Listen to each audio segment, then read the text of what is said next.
you can't be I've learned like you can't be talking about separate subjects all the time. Like with my previous brand, I was talking about skateboarding, graffiti, music, and stuff like that. But I know deep down that you only need to talk about one thing and be really good at that one thing. We live below the fold. We live underneath those incredible brands. What is the vision? Right? So like there's a story, but then it's like, where are you trying to go? If it's compelling enough, then you start to get people to believe in it. All right, we're back here in the studio. This feels good. It feels a little bit odd. Yeah. I like being in person and looking across the table. Google Meets is easier. Michelle has to go through all the setup and the cameras and lights and mics and funny headphones and all that other stuff. But the sound is much better in the studio. Definitely, sound is much better. So we're excited about this one. We have a very special guest coming through here. We have Alex Tranquil from Streetwearhouse. I hope I got that last name right, but welcome, it's man. actually Tranquil, but you're very close. Close. I almost had it. I messed you up with the Tranquil part. Yes, you did. I threw you Carlo off. hit me on that one. Yeah, man. Well, welcome. Tell us your background and the topic that we really want to cover that we feel that you're by far the best in the industry at is like, how have you guys grown such an absolutely incredible audience across socials? And what do you think that you guys are doing that is so unique that people care, that people tune in? Okay, so a couple of years ago, I started a clothing brand, and that was my first introduction to doing the whole streetwear brand drops. Trying to sell out my pieces and stuff like that. And I was doing too much by myself. Like as every entrepreneur that's starting, you're wearing too many hats in the business, and I feel like a lot of people can relate to that. And I was doing the photo shoots, the marketing. I was printing the apparel, which was like the biggest holdback because it was taking up way too much of my time. Yep. So that took up about from the age of 19 to I would say 24, 25. I was doing this brand called Clever Fools. And towards the end of it, I kind of got burnt out because I was doing a screen printing shop on the side. The screen printing shop was fueling the brand, and the brand was kind of fueling the screen printing shop at the same time. Because I was printing for my own apparel, so I was keeping my employees busy with both contract work, but also with the clothing brand that I own. But later, pretty much how to sum it up, how I met him was through he went to my high school actually, and we just kind of bonded over screen printing and DTG, and I needed some samples made at the time, and so he hit me up on Facebook, being a local cat, and he was just like, "Hey, I'm about to invest into DTG, and I needed some DTG samples," and so we just kind of linked up that way, and then started building this friendship, and then what else? How else did it kind of go? Yeah, I mean, yeah, that's kind of, I guess, the origin story a little bit, but I think a lot that Alex just skipped there is with Clever Fools, with his initial venture. He spent a lot of time on social media, and that's where he had the initial exposure to creating content and building up an audience with his brand, with his printing, and all that stuff. After us meeting, we it's just you meet people, you talk business with them, and it just works. And that kind of was how it was for me and Alex. Was whenever we linked up, we were just talking business, high level stuff. It was just enjoyable. Time passed really quickly. We were on the same page on a lot of things, and so me doing what I did embroidery, I did digital printing, and then he did the screen printing, and he's also familiar with the branding. We kind of decided to come together and start Streetwearhouse, and pretty much for that, with his expertise on social media coming from Clever Fools, he was able to kind of learn from a lot of that. Is like he has that background of testing stuff with Clever Fools, and even when we started Streetwearhouse, if you look at our very early content, I give 100% credit to Alex because you can see how he kind of started out, and then even with just Streetwearhouse, how he's developed an identity for the brand. And that's again 100% Alex, but having that expertise or having an experience of trying it before, seeing what does and doesn't work, and building up an audience and being able to do it again. It's kind of like one of those things when you build up a business. People sell their businesses because they know they can just rebuild another business, and they can do it quicker this time because they have the template. Yeah. They've been through the paces, and I think that's kind of what we had that advantage of. Alex having that experience and having two people run the shop, myself running kind of operations, he's running lead, sales, marketing, social media. It allows for that balance. So that's a long-winded answer, but I feel like that's hopefully answering your question. Yeah, there's a famous quote from like Virgil Abloh, who he pretty much says that you have more than one brand inside of you, and it's always such a blessing to be early in your career because you can ball it up and then just throw it away and restart. That's a blessing. So with Clever Fools and Stellar Screen Printing, that was the experience, and now God has kind of blessed me with second chances, how I kind of would say. And he says, you're not starting from scratch this time, you're starting from experiences. And just kind of lean into it, because it's almost like there's a lot of anxiety wrapped up in the space of like, oh my gosh, what do I post, is this even good enough, and stuff like that. But you kind of have to, let those feelings go and be like, oh, I've already done this before, I know it's good. And just post it, and like be true to yourself, because I battle from a lot of things of just like, oh my gosh, I have to post a video that's better than my last. But in reality, it's just like, it's a roller coaster. You're going to hit your highs, and then you'll have videos that just hit that median, like floor level. Yeah. So tell me, we were talking a little bit offline. I mean, we were just speaking with somebody who works at a $400 million company, and we said like they had 1,900 followers, and they like are barely engaged in socials. They just don't seem to understand it. Yeah, give us like, another Virgil quote or something like that. Like what is the secret in that sauce? Like, is it a bit of authenticity, or is it, do you just have to have your personality type? Like, what do you feel is like that thing that just kind of, it makes it fluid and works? I don't know. I think the main thing is like, I don't know. I was a big Gary Vee fan for a long time, and Alright. I took his advice on Facebook ads or Instagram ads, like, I don't know, 2017 or something like that, where they were super underpriced. And now he's talking about building audiences and being in a niche. And when we first started Street Warehouse, I really had no plan, because I was still kind of screen printing, so it still took up a lot of my time. But creating the content for us screen printers, not for screen printers. I feel like a lot of people don't sell the problem that they're trying to solve for their customers.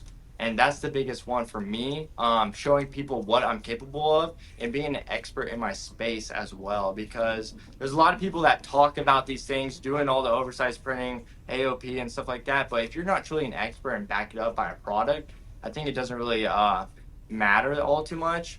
But I would also say that let me try to think. That creating content, you have to be consistent with that as well. A lot of people are, you make a post, or you might go viral one post, but then you kind of take that leap of time, and it's almost just a daily effort. A lot of people don't have that commitment into the space of, uploading. I kind of got lucky. I built out Street Warehouse with this niche of just streetwear people and printers as well, so they're engaged in my content. Because with Clever Fools, you can't be I've learned like you can't be talking about separate subjects all the time. Like with my previous brand, I was talking about skateboarding, graffiti, music, and stuff like that. But I know deep down that you only need to talk about one thing and be really good at that one thing. Like we went viral for doing puff videos lately, and now we're kind of thinking like, what if we just do puffing? And that's all that there is. You could just be the best puffing printers. Some people can accept like that's good enough for them, but honestly, there's so much clientele out there to just want puffing that could serve you as well. For sure. And puff is interesting. A lot of people don't even know how it puffs. How does that happen through the dryer? But, I have for the audience that may be listening in and not tuning in, how old are you, Alex? I'm 26. I started screen printing. I've been an entrepreneur since I've been 19, and I worked at a contract print shop when I was 18. And then I was like, you know what? I just did the math in my bedroom one day. I was like, what I'm working 30, 40 hours here in a whole week, I could be making in one job at my house if I just have the right equipment. And it all starts off with, a lot of people say they started printing for bands and stuff like that. I got on Facebook Marketplace. I think I'm just a true hustler at heart. Got the $500 setup. I started with a Hobby Lobby kit, to be honest. And then ever since then, I just never went back. I've just never looked back. And I don't know if it's creating the space, or I've always not liked working for other people and stuff like that. but creating that atmosphere here at Streetwearhouse where the employees enjoy to come, because at a job that you're working, you're kind of affected by other people's moods all the time. But if we can create that space where, you know, we can work very hard, but also at the same time, we're all homies and we have fun. Like, I enjoy coming to work every single day. That's the atmosphere. Right. That's awesome. And the reason why I asked that question is, you know, Rich and I are the old guys in the room now. I don't know how the hell that happened. We're the uncles. Yeah, we're the The new uncles. uncles. That happened quickly. We're the old guys. But when we see Yeah. someone that's 26, someone that you obviously read the book Rich Dad Poor Dad, you know, and you understand you gotta work for yourself and put in the grind. It's good to see the energy, you know, the young energy in the space. We're always kind of we're always like giving that support. We want to see the younger, fresh blood come through, and it seems like you got that for sure. You know, I wanted to ask you about the audience that you have, because I feel like sometimes when you grow the audience, it could be a good thing, but it could also be a bad thing, or there could be some things that come from the side. As I was checking out your Instagram page, and it's like you probably get some messages sometimes like, who bought this kid his press? You know, did daddy set this up for you? And I saw one of your posts saying, well, no, daddy didn't do this for me. I did this all on my own. And it's cool how you can turn someone's negative energy into something positive there, and then you obviously turn it into content. So tell us a little bit about that. Well, I'm friends with the Superline Wholesale people, if you know who they are. And I met them out at ISS Long Beach, and they kind of were really hinting at me, like saying, hey, this space is made up of a bunch of 50 and 60-year-old business owners. Like, the new wave of screen printing is going to be completely different in 20 years with its content. And I think that using your content, like even with this podcast that we're filming right now, this is not just one piece of content. This is actually probably 30 pieces of content. It's just the way you look at it. What I'm saying right now could be like clipped up into a clip where it's only 8 to 10 seconds, and that could go viral for itself, or just being viral. And I don't know, I think a lot of people overthink it too, because there's, you know, people are commenting that stuff on my videos. Just all you have to do is like copy that reply, post it in a video, and talk about it. And Gary Vee also he swears by doing green screen videos. Yep. That was a piece of advice that I saw in one of his videos, and I just tried it out one day. I was like, you know what, this doesn't look like the rest of my content, but trying different formats, that's the secret sauce, because not just one thing works, and then that one thing kind of expires, so you kind of have to go on to the next thing. Yeah. So, you know, one question, like Rich, you mentioned, we were just talking to another company that does 400 million in sales, right? And they have 1,900 followers, but they do 400 million in sales. Amen. Right. And for you guys, you know, Alex, you have, I don't know how many you guys have, but 50, 60, 70, I don't know, thousands, right? Does that audience, and does that kind of having that type of content, does that translate into sales for you guys? Do you see that actually turns into orders, or is it more kind of community building than actually people spending money? That's a great question. When we create these videos, we have no ad spend. We don't market at all. There's people, my phone rings and they're like, hey, I saw your ad on Instagram. And we're like, what ad? We don't make ads. But so it's kind of a play on the words of like our content comes across as ads, which is good, I guess, because it is marketing, but it's just like the way I explain it in the videos. TikTok was a big kind of revolution for me as well, because with TikTok's ads, they say don't make ads, make TikToks, because user generated content is the best selling point, because people want to connect to that person on the other side of the phone. Because if it seems too salesy, we're not on Instagram, we're not on TikTok to buy all the time. We're on it just to check out, to be entertained, to learn. And if you can convert that into a way of just like seeming natural, that's like the best secret sauce for that. Yeah. No, I like that. It's like, it's got to be a sense of authenticity, you know, and I think that's what you guys do really, really well, you know, with all of your content. And I want to switch over to the business side, you know, tell us about like, what's your roadmap look like? You know, what does the future look like? You know, you touched on, you know, the guys from Superline and how they said that, you know, this is kind of what the next 30 years is going to look like or whatever. What is that vision for you? Me and Tyler have kind of been battling that question a lot lately for like the roadmap. Here he is right now. We're talking about the Sorry. roadmap. Tyler's back. Roadmap. He's back. Yeah, He's they're asking, what is our roadmap? in Yeah, what is next the road? What does the 5, future 10? look like? So this is something that we don't have anything written down goal wise. To be honest, to be completely transparent, is something I kind of have in my mind what I envision it, and I imagine Alex has something similar. Um, for I guess the short term, obviously I don't know how much in depth you guys have been in, but we have the 12, 14, and we got the 6A coming in, and we have a manual that we're going to be hopefully offering all over print, like full, AOP type thing. But with that being said, with our location, we're kind of capped here, both with like the electrical overhead as well as the equipment. And so that's kind of short term, is like locking down the equipment that we need to maximize ourselves here. Uh, Beyond that, our lease ends in a couple years. And so finding either whether we want to own a new place or find another place that's bigger with, 400 amp electricity that we can kind of tap into. That's kind of our next, like, I would say 2 to 3 year term of trying to figure that out, is scaling that up.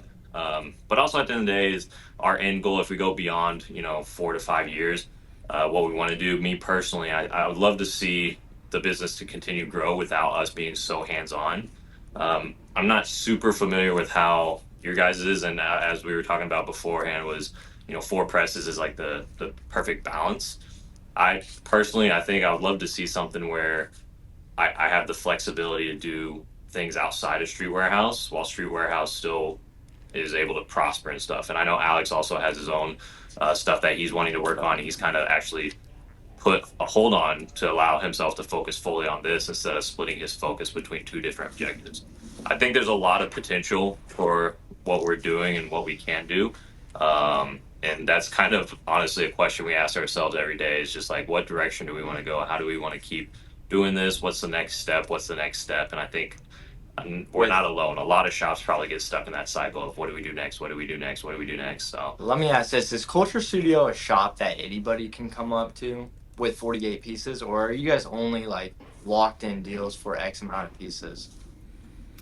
Oh, yeah, we really don't like to hit anyone with the rule book, right? We definitely have a bit of guidance, because just like someone can hit you up and they want 1 piece or 24 units, and when you get to our size, it's not that you don't want the business, it's just that you're not going to be perfect for them. It's not going to be a perfect flow. 24 pieces we can do it, or 12 pieces, but we're going to be more of an impact and show much more value at the higher runs. So yeah, to answer your question, we don't really hit anyone with the rule book, but we definitely do have qualifiers to make sure that we're giving the client the right amount of attention that they deserve.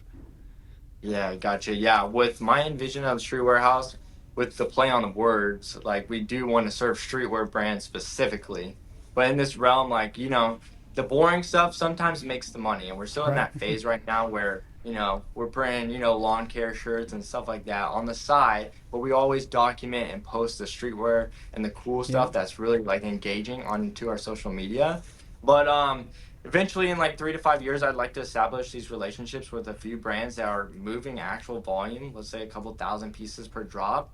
And with that being said, you don't have to have 2 to 3. I mean, you don't have to have hundreds of customers, but you can have 2 to 3 main ones that serve you every week. And that's my fulfillment. I don't want to be there for everybody. I mean, like all the time. Like I just want to serve the homies and stuff like that, and just create those relationships. Yeah. We always say, show me an unsexy business and I'll show you my attention. Exactly. Right? Yeah. Give me a storage unit, or the uglier the better. The more classic. I wanted to switch over to the garment side. Because you guys are on the street, and I know you guys are I would say definitely like looking forward. What are you seeing on garments? What's the fits? Obviously, you're seeing some garment dye. Obviously, you're seeing some heavier stuff. But what if that is like what's today? What are you kind of seeing for the future? Maybe 25 and 26. That's a great question. When I'm flashbacking to, let's say, 5 or 10 years ago, your main selling point for a shirt for streetwear, I'd say, is around $25 to $30 now. But with all these streetwear brands that we're serving and the retail pricing that we're charging, it's like, dang, inflation has really hit the market for streetwear too. People are selling shirts for $40, $50, $75 right now. But I think as long as you come correct and, sell a product that's premium price, but it actually has to be premium, whether it's, sewn in, woven label, oversized screen printing, water based, something like that. I think you can ask for that demand. I think the days of like, left chest, full back screen printing, whatever, that's cool and stuff, are out, bro. People want what's unique. And what's also trending right now is vintage apparel. Anything, just like history repeats Timeless. itself. Vintage apparel.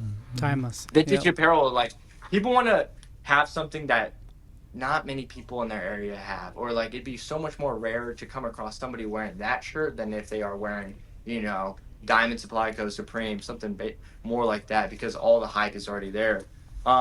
Though I would say the older, the more misprint it is, actually makes it cooler, in my opinion.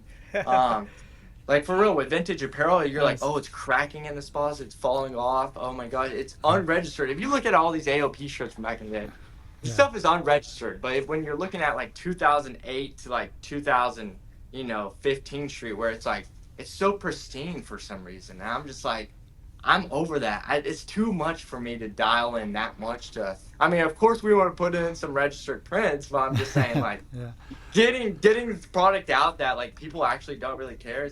They're not really looking that close anymore. Yeah, I was gonna say I got a few pallets full of crooked prints that we can flip as classic right now if we can. Vintage. Call it vintage. We'll call it vintage. Yeah. No, I love your energy, the youth. You seem to be like a rising star, and it seems like you have a lot of passion in what you do, which is awesome. We definitely need more of that in this classic industry. Definitely. Yeah. Oh, go ahead. Go ahead. No, my last one was, for young people getting into business, whether it's in merch or whether it's on the streetwear side or the shop side, whatever the case may be, what's that one thing that you can identify as like, this is what has made you successful so far? And I'm sure there's a million of them, but, pull one out of your hat and give it to us. Okay, so the biggest thing I suffered from is that I had to be in every aspect of the brand. There's a controlling aspect to me where I'm like, if I was not part of the graphic design side or not part of the screen printing side, I really couldn't claim the credit for myself because I wasn't part of that. But in reality, the main thing is to actually do less and have a smaller slice of the pie, but with a team, you're actually building, like, let's say you can have, one slice of pizza if you do it all by yourself, but you're going to burn out. But let's say you can get an even bigger and bigger pizza, but yeah, your slice is like, you still only get one slice, but the slice is bigger. And having a business partner and having people that you can really trust on your side to, delegate these other roles and just be fulfilled for yourself. Like, hey, I'm part of this team. If they're better than me at that, great, let them have it. I think a lot of people suffer from, that controlling aspect to themselves where it holds them back. It's actually the more people, the better, in my opinion. And a lot of people just get caught up in that. Because I want a family of like streetwear like here. It's not, where we're coming here, it's not work. This is our family we see every single day. And creating that atmosphere kind of carries me a whole lot further than wanting to do everything by myself and try to make the most money for myself. Because that's called greed at the end of the day. And a lot of people are greedy. And that's what holds you back from growth. It's either, what was it? Slow is smooth, but smooth is fast. You get what I'm saying? I use that all the time. Yeah.